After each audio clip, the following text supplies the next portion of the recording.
अस्सलामुअलैकुम everyone, welcome back to my channel. कैसे हैं आप सब। माह रमज़ान का पहला 10 दिन जो कि रहमत का है वो आहिस्ता आहिस्ता इख्तिताम पे जा रहा है। और आज की वीडियो में मैं आपको दिखाऊंगी कि मैं किस तरह से इफ़्तार और सहरी करती हूँ, और सहरी जो है उसके इस्लामिक तरीक़े और जो इस्लामी ग़िज़ा है, जो हुज़ूर की पसंदीदा ग़िज़ा है, उसके साथ हम कैसे कर सकते हैं। तो आज की वीडियो में बने रहिएगा, इंशाल्लाह आपको बहुत सारे आइडियाज़ मिलेंगे।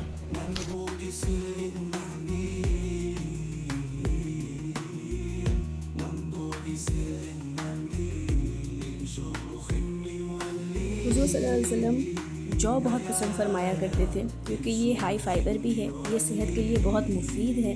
और इमाम अली अलैहिस्सलाम भी जौ बहुत पसंद फरमाया करते थे और जौ की रोटियां खाया करते थे।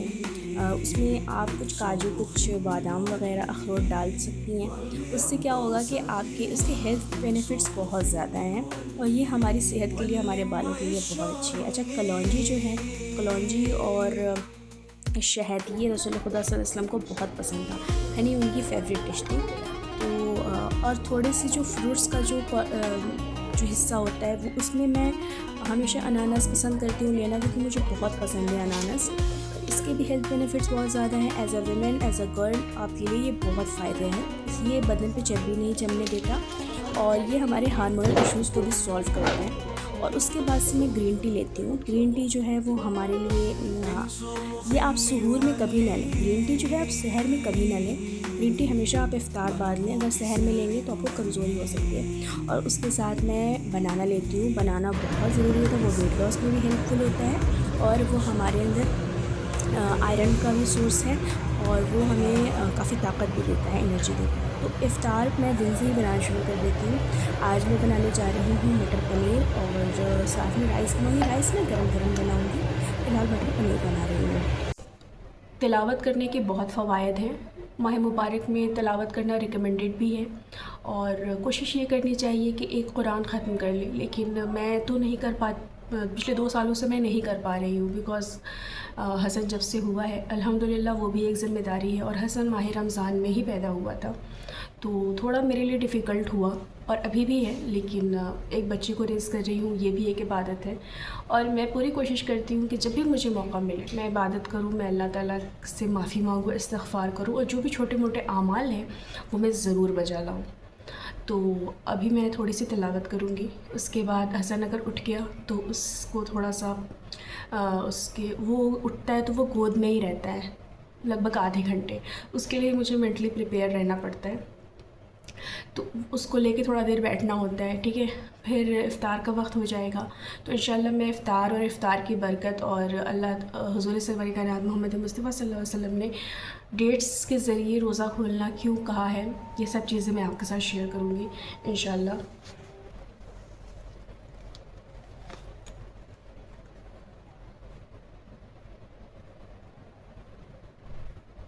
जब जब मौका मिलता रहे तिलावत कलाम पाक ज़रूर करें, क्योंकि ये कुरान का महीना है और कुरान को तर्जुमे के साथ पढ़ने की कोशिश करें। अगर बड़ा बच्चा है आपका तो उसे तफसीर के साथ, तर्जुमे के साथ उसे कुरान पढ़ाएं और उसका मतलब उसे समझाएं और बताएं कि कोई भी आयत, कोई भी सूरह क्यों नाज़िल हुई थी, उसकी शान नुज़ूल क्या थी, उसका मतलब क्या होता है, अल्लाह हमसे क्या कहना चाहता है। ये सारी चीज़ें अपने बच्चों को ज़रूर बताएं और आपको माह रमज़ान के बाद बाकायदा फ़र्क नज़र आएगा। सिर्फ रमज़ान नहीं, हमेशा करें।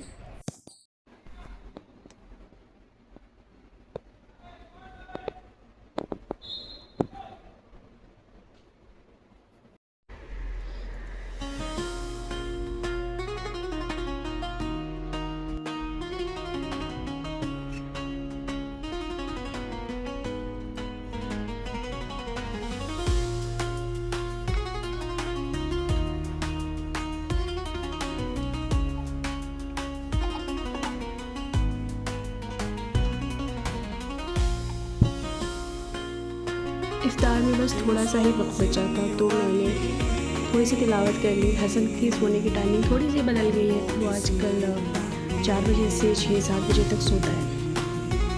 तो यहाँ पर मैं अब थोड़ी सी तिलावत करूँगी। मेरा चिया सीड वाटर मैंने रख लिया है। चिया सीड वाटर के बहुत सारे बेनिफिट्स हैं। सबसे बड़ी बात ये है कि आप हाइड्रेट रहते हैं, तो ये मैं सुबह में भी लेती हूँ और रात में भी लेती हूँ इफ्तार के बाद।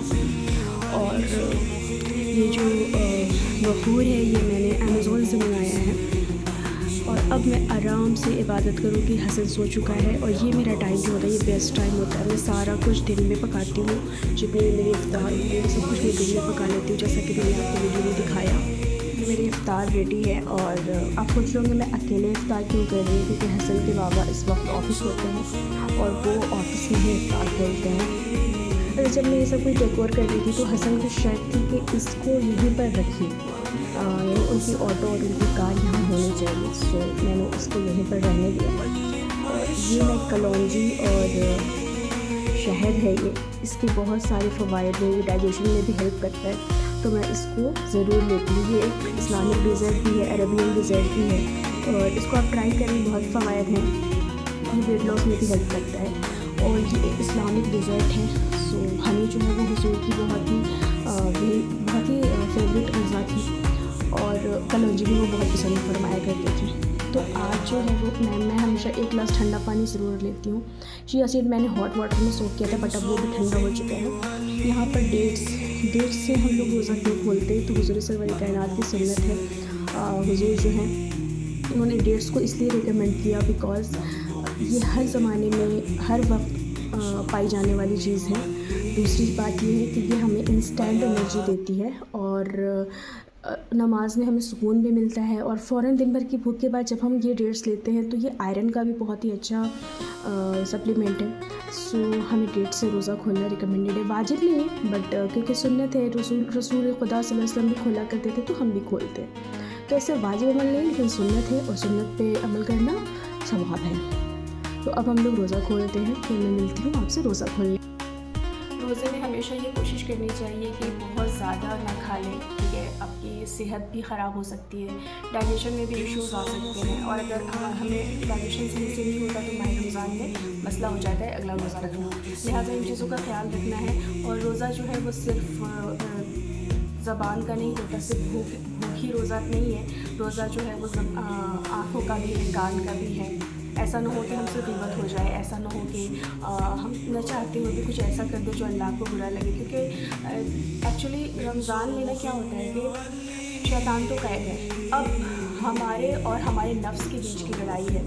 तो हमें पूरी कोशिश ये करनी चाहिए कि हम उससे अच्छे से निकल सकें और फाइट कर सकें और शैतान को ये दिखा सकें कि देखो तुम्हारे बहकाने से कुछ नहीं होता। मैं जो हूँ, अगर मैं चाहूँ कि मैं गुनाह नहीं करूँगा तो गुनाह मैं नहीं कर सकता हूँ, ठीक है। तो इसलिए अपने आप को ट्रेन करना है। इस माह रमज़ान अभी बहुत सारे दिन बाकी हैं, खुद को इस लायक बनाना है कि अल्लाह जो है, हम अल्लाह के आगे अल्लाह के हुज़ूर अपने अमाल को पेश कर सकें।